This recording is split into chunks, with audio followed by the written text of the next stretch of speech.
Hi, it's Alaska Granny. Today let's talk about prepping under the radar. Do you ever feel like, say you're in the grocery store and maybe people are watching what you put in your cart? Or maybe you feel like someone's following you out to your car and you ever just feel like not quite safe because you're in public? I never really worry about anybody caring what I put in my cart. And I know I look at what people put when they're checking out just because it's something to do when you're waiting. So it's kind of curiosity. What other things did they put on the belt that I didn't think about? Maybe it's something I want to get next time. But I never really feel like, and people are watching me like they're wondering, are you a prepper? Why are you buying that? Are you hoarding food? I never feel like that. Do you ever have that sensation? Because I know that's been talked about, that people have that anxiety. Perhaps during the pandemic, people were watching what you were buying because they were concerned with shortages and maybe there wasn't going to be enough. And I felt like there were a few times during the pandemic when I was actually judged by the checkout clerk. And at the beginning of the pandemic, I was in the store. A lady had a 10-pound bag of rice, and I thought, I'm going to get some more rice, but all they had were 1-pound bags. So I picked up a few of them. And the clerk actually took them away. She said, there's a limit, 1. And I said, well, if someone else has 10 pounds and I want 3 pounds, that's still less. And she said, no, it doesn't matter what size the package is. You can only have 1 package of rice. So that's the only time that I was ever questioned on limits and actually had the food taken away from me at the checkout. Have you ever had that experience? I know that the pandemic was strange, curious, and challenging times, but still, it's something that sticks with me that I hope that never happens again. And one way we make sure that never happens again is if we add a little at a time, we keep stockpiling so that we have more than enough. And if for some reason then there is a catastrophe, there's some questionable times, there's emergencies or shortages, we can go to our pantry and we can still continue to make meals and feed our family because we stocked up on some basic foods. And so today I'm going to talk to you about a few of the longest lasting foods that I don't think anybody would find curious if you were putting them in your cart. But one thing to remember is if you're filling your cart with 100 pounds or 100 packages or 100 cans of the same food, that does tend to draw attention to you. And it's not because people are wondering, oh, are you a prepper? They're just curious, why do you need so much food? I also think you would need to be cautious if you loaded up on very expensive food items in your cart and you had a lot of them. People do take advantage of others when they think they can. So you need to continue to look over your shoulder. If you are making expensive food purchases or lots of food, then make sure that you're being careful, you're being cautious when you go out to your car, just to make sure that you're okay. That's something you should do anyway. Look around. And if you don't feel safe, even ask one of the clerks or someone if there's someone who can help walk you out to your car. Because I've noticed in the last year, many of the grocery stores are actually now having security guards in the parking lots. And I know I've seen homeless people, I've seen people that were begging, I've even seen like a few drug deals going down in the parking lot, which can be it can be dangerous, and it's not something that we want in our world, but we need to be aware that that is going on. We need to protect ourselves from that. Those aren't people who are necessarily targeting us as preppers or just as individuals, but when there's hard times, people target those who look weak, those who look like they have more than enough or something that you could want to take from them. So just make sure you're looking over your shoulder, you're making wise choices and being safe the best that you can. Today I want to share with you 3 food items that can help you stay under the radar because they're inexpensive, you can stock them up, they can last for a long time, and then you can go in and inexpensively make meals out of your pantry if you include these 3 basic foods. And what's the first one? Is pasta. Pasta can last nearly forever as long as you put it in an airtight container.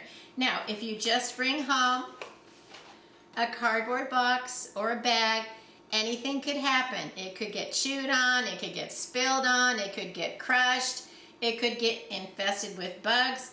And so you don't want to leave pasta just in a cardboard package. It's just a piece of cardboard with air. That's not going to help it last. So you want to store it. I like to store it into clean canning jars. And I find that it doesn't matter what size jar you get, as long as it has a tight-fitting lid, this is a great way to store it. So you can store everything from macaroni to spaghetti, linguine, fettuccine, the long noodles. You can store all kinds of fun shapes like penne pasta. You can store all the different cute shapes, but they do take up a lot more room in a jar than a straight pasta. So I tend to store a lot more of the straight pasta, but it's your choice. And then you can also look for varieties such as gluten-free pastas or protein plus pastas. There are a lot of different choices of different kind of pastas. You can even find them made with, say, red lentils, things like that, so that you can have variety not only in your shape but in your flavor, and that can help enhance your meals. So besides storing pasta in jars, if you have boxes of, say, lasagna noodles, or you don't have any more jars, another way that I store pasta is I have a plastic bin and I have the packages stored inside of that. Sometimes I'll vacuum seal them in a food saver bag and put them into the bin, but any way that you can store your food more airtight, the better you store your food, the longer it's going to last. So I think pasta is an inexpensive, long-lasting, easy to prepare, versatile food, and it is certainly going to be a nice switch from beans and rice. The next food item that I think is under the radar, and you might want to have it, is honey. Honey is versatile because not only is it great for food, it also has medicinal purposes. You can soothe the sore throat, you can stir it into tea, you can sweeten things, you can rub it on a wound. There's all kinds of ways that you can use honey, and it's going to last forever, especially if you store it airtight, cool, dark, and dry. Now sometimes honey will get like solidified and it'll crystallize, but you can warm it up in a pan of hot water. Don't boil it and never put it in the microwave, because then you start killing those natural antiseptic and the properties that make honey what we want. Just put a bowl of hot water, stick your container in that, and just let it warm up, and then the crystals will turn back into liquid.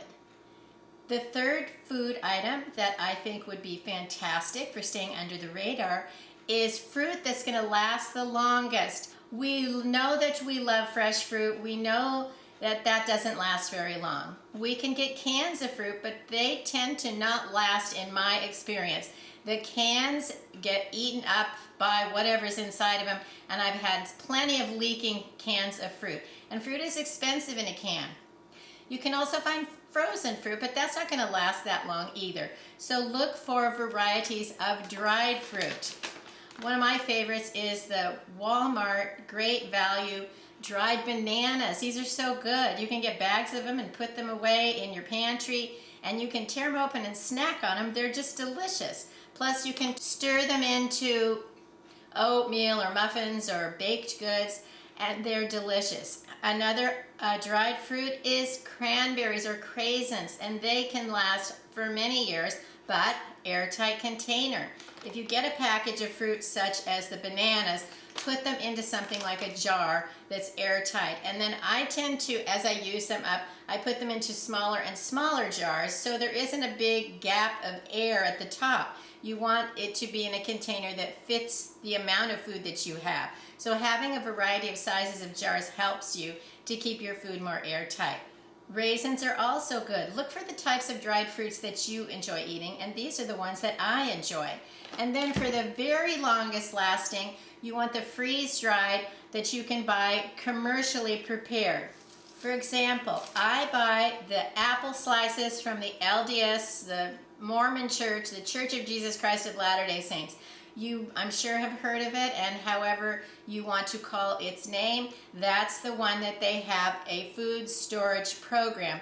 Anyone can order food from their church online, and they mail it to your house. You get a box with 6 of the same type of food that you order, and they're inexpensive and you get quite a lot. I have used the apples. I've done videos about them on what they look like, how I use them, and they're great. So while I tend to buy them to store away for the longest, there's still something that I use, rotate, and replace. We don't want to have a catastrophe happen one day, and then all we have is food we've never tried. That could really be a challenge, trying to figure out what to do with it.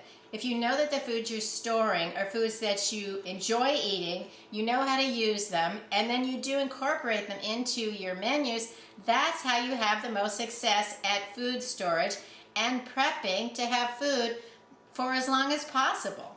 I also purchase dried fruit or freeze-dried from Augustin Farms. Now, fortunately, here in Alaska at Walmart, you can pick up these foods. You can also order them at Walmart online. You can also order them on Amazon. They are very top quality. They're very good. They're long lasting, and they'll even tell you right on the can that these have a shelf life of 30 years. So if raspberries are something that you like, you could have them for practically forever, as long as you stocked some of them. And then if you wanted them moist, you could soak them in water, or you could just snack on them dry. They're good that way too.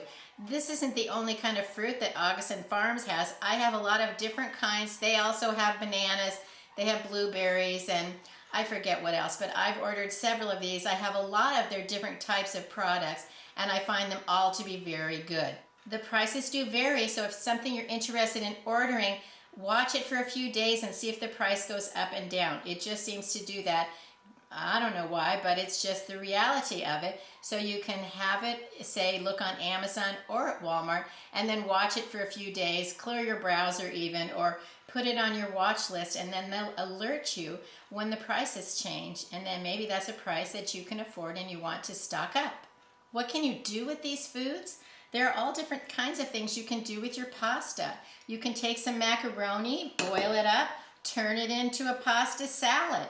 You could add some can of chicken. You could add some almonds. You could add some cranberries. Stir together a simple Asian-inspired dressing with some honey and vinegar and a few spices, and stir it all together, and you can have a nice Asian-inspired chicken macaroni salad. You can also put together your macaroni, have some little jars of mayonnaise. Then it doesn't matter if you can't keep refrigerating them if you have a small one. It's great to have all different types of sizes of these ingredients, because then you have what you need depending on what you want to do. If you want to go camping, you can take the small one with you. If you want to put together meals in a bag, these are going to be great. But if you only have giant containers of mayonnaise, they need to stay refrigerated after they've been opened. So you could take your pasta, you could put together some mayonnaise, some pickle relish, maybe a can of salmon or a can of tuna, and then you can stir together and make it like the ingredients you would put onto, say, a tuna sandwich. And then you have a pasta salad that can be easy to prepare. You can make as much or as little as you like. Then you'll have the ingredients already in your pantry with just some ideas on how to use the pasta and some of your other varied ingredients. What else could you do with pasta? How about a can of chicken, a can of white beans, a can of cream of something, and you could cook your noodles and turn it into a skillet or some kind of a casserole just by adding the different varieties of flavors that are in your pantry of foods that you enjoy eating. We can always add a jar or can of pasta sauce to a box or container of pasta and make a quick and easy meal that way. You could also combine chicken with some artichokes, maybe some Italian seasoning, and serve that over pasta, and that would be delicious too. So do you see how you can start using the foods that you have? Look in your pantry and be creative. Try things, and they might turn out to be your new favorite, but if they aren't, at least you got a meal on the table, and then you don't have to repeat that idea. You can try something else next time. Every meal is not going to be the best you ever had. That's just life. You can try again next time to make something bigger and better. Let us know in the comments below, what are some other under the radar foods that you think that we would want to stockpile? Are you storing lots of pasta, honey, dried fruits? And what kind of dried fruits are you adding that sound delicious? There's all different kinds. This is just a few examples of what you can find. Find the fruits and foods that you enjoy eating. That's what should be on your list and in your pantry. I hope you'll like my video. Share it. Please subscribe to the Alaska Granny channel.